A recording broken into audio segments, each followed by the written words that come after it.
జిల్లా మీటింగ్ లోపల మాకు అడ్డుపడతాను కేంద్ర ప్రభుత్వం అంటున్నారు. నేను ఒకటే డిమాండ్ చేస్తున్నా, రేవంత్ రెడ్డి గారు కిషన్ రెడ్డి గారికి కేంద్ర ప్రభుత్వానికి అబద్ధాలు చెప్పి కేంద్రంలో మీరు అధికారంకి వచ్చారు. బోకస్ మాటలు రైతులను ప్రజలను మోసం చేసి అధికారం వచ్చారు రేవంత్ రెడ్డి గారు. ఇప్పటికైనా కొంచెం బుద్ధి తెచ్చుకో. ఇప్పటికైనా ఈ రైతులు ఆవేదన చెందుతారు. బోనస్ ఇస్తానన్నావు, ఆశపడి సన్నోట్లు వేసింది. దొడ్డోట్లు ఎత్తే దిగుబడవచ్చు, పెట్టుబడి దగ్గు, పంట తొందరగా వచ్చు. సన్నోట్లు వేస్తే బోనస్ వస్తుందంటే నీకు అమ్మిన బయట ఎక్కువ రేట్ వస్తానన్నా గవర్నమెంట్కి ఉంటుంది కదా అని సన్నోట్లు వేస్తే బోనస్ జీరో. రైతు బంధు ఆశ పెట్టిన వస్తాంది వస్తాంది వస్తాంది, నాట్లు అయిపోయినాయి, కలుపులైనాయి, కోతలకు వస్తాయి. ఇంతవరకు రైతు బంధు వల్లే రుణమాఫీ 50% కూడా కాలే. ఎందుకు అబద్ధాలు ఆడుతూ సిగ్గు లేకుండా? అన్ని బోకస్. ఇందు పెద్ద గారు చెప్పినట్టు నీ ఎన్నికల మేనిఫెస్టోలో 15,000కు మించి మిర్చి కొంటా అని చెప్పాం. సరే 15,000 కాదు 23,000కి అమ్మే మిర్చి అది. దొడ్డు మిర్చి అది ₹1,00,000 దాకా అమ్మింది నిన్నటిదాకా. పోయిన సంవత్సరం అది ₹1,00,000 అమ్మింది, ఇప్పుడు 25,000 పడిపోయింది. ఇది 25,000కి అమ్మింది, 11,000 పడిపోయింది. వరంగల్ జిల్లాల రైతులు దెబ్బతింటే ఎకరాన 10,000 మనసున్న మహారాజు కేసీఆర్ గారు ఇచ్చారు. అప్పుడు నువ్వు అన్నావు 10,000 కాదు 25,000 ఇవ్వాలని మాట్లాడావు. దయచేసి రైతులంతా కూడా ఆవేదన చెందుతారు. తెలంగాణ మిర్చి రైతులు కాదు, ప్రతి రైతు ఆవేదన చెందుతాడు. నీళ్లు లేక, కరెంటు లేక, పెట్టుబడి లేక ఆవేదన చెందుతారు.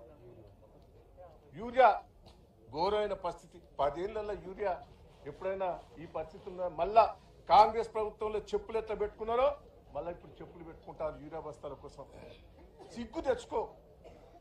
నాకు సెంట్రల్ గవర్నమెంట్ లో మంత్రులందరూ కూడా సంబంధం ఉన్నది. నిన్న మాట్లాడినావు, నీకు మంత్రులందరూ కేంద్ర మంత్రులు సంబంధం ఉన్నవన్నావు. పో, వాళ్ళు ట్రాన్స్పోర్ట్ ఇంత ఉంపు రమణారెడ్డి గారు చెప్పినట్టు ట్రాన్స్పోర్ట్ వాళ్ళు పెట్టుకోవాలి, 10% పెట్టుకోవాలి. మార్క్ఫెడ్ ఉన్నది, మార్క్ఫెడ్ ద్వారా కొని 25,000 ప్రభుత్వానికి కొంత లాస్ అయినా భరించు. ఇప్పటి వరకే బోనస్ 103 కోట్లు పడాలి, ఇంతవరకు పల్లె. రైతు బంధు వల్లే. దయచేసి మిర్చి రైతులైనా ఆదుకో. 25,000 మార్కెట్ ద్వారా కొని ఏర్పాటు చేయి. కేంద్రం కూడా దిగి రావాలి. దయచేసి కేంద్రం కూడా అదొక బోకస్ అయిపోయింది. రేవంత్ ఏపీ ముఖ్యమంత్రి రివ్యూ మీటింగ్ పెడతాడు మిర్చి రైతుల కోసం, వాళ్ళని ఎట్లా ఆదుకోవాలి అని. నువ్వో పిచ్చి పిచ్చి మాటలు మాట్లాడుకుంటా, వాడిని తిట్టుకుంటా, వీని తిట్టుకుంటా, ఆడ తిరుగుతాను కరీంనగర్లో వాళ్ళని వీళ్ళని తిట్టుకుంటా. కేసీఆర్ని తిట్టునైతే ప్రజలు ఊపుకునే పరిస్థితి లేదు. ఇవాళ ములుగు నుంచి ఒక రైతు వచ్చాడు, నర్సంపేట నుంచి రైతు ఆవేదన చెప్పాడు, భూపాలపల్లి నుంచి ఒక రైతు ఆవేదన చెప్పాడు, వర్ధన్నపేట నుంచి ఒక రైతు ఆవేదన చెప్పాడు. కేసీఆర్ గారు ఉన్నప్పుడు ఎంత మంచిగా ఉండే రైతులు. ఆయన రైతులు ఒడ్లు కూడా కొనేది, ప్రతి కింటా కొన్నాడు, పెట్టుబడి ఇచ్చాడు, అన్ని ఇచ్చాడు. ఈయన వచ్చినాక దరిద్రం అయిపోయింది అని, రేవంత్ వచ్చినాక దరిద్రం అని మేమంతా కాంగ్రెస్కే ఓటేసినాం అంటారు వాళ్ళందరూ. మేము కాంగ్రెస్కే పొరపాటు చేసినాం, అవస్థ చెందుతాను. దయచేసి రైతులు పెట్టుబడి మందం కూడా ఎవరికి కూడలే. మార్కెట్ ద్వారా సెంట్రల్ గవర్నమెంట్ కూడా ముందుకు రావాలి. ఇద్దరు కలిసి కొనాలి. 25,000 కింటా కొనేదాకా మేము వదిలిపెట్టేది లేదు. ఎంతకైనా పోరాటం. మేము ఇప్పుడు 15 రోజుల బట్టి ఓపిక పడ్డాం, ఏదైనా కొద్దిగా దిగి వస్తుందేమో అని. మొదలు మేము దిగి రైతుల తరఫున మాట్లాడితే అరే ఎంబడే పడతా చూసిన 15 రోజుల నుంచి అవస్థ పడతా అంటే రైతులు ఫోన్లు చేసి ఆవేదన చెప్తా అంటే ఇవాళ చూడలేక, ఇవాళ ప్రభుత్వానికి ఇప్పటికైనా బుద్ధి వస్తుందేమో, మేము దిగిన తర్వాత బుద్ధి వస్తుందని వచ్చినాం. దయచేసి కేంద్ర రాష్ట్ర ప్రభుత్వాల విజ్ఞప్తి చేస్తున్నా, మీరు అధికారం ఉన్నావు, ఇప్పటికైనా 25,000 కొనేటట్టు ఏర్పాటు చేయాలి. అదే రైతు రైతు అజ్మీర్ దేవాకుమార్ ఉన్నాడానే, అజ్మీర్ దేవాకుమార్ ఆయన ఆవేదన చెప్పారు.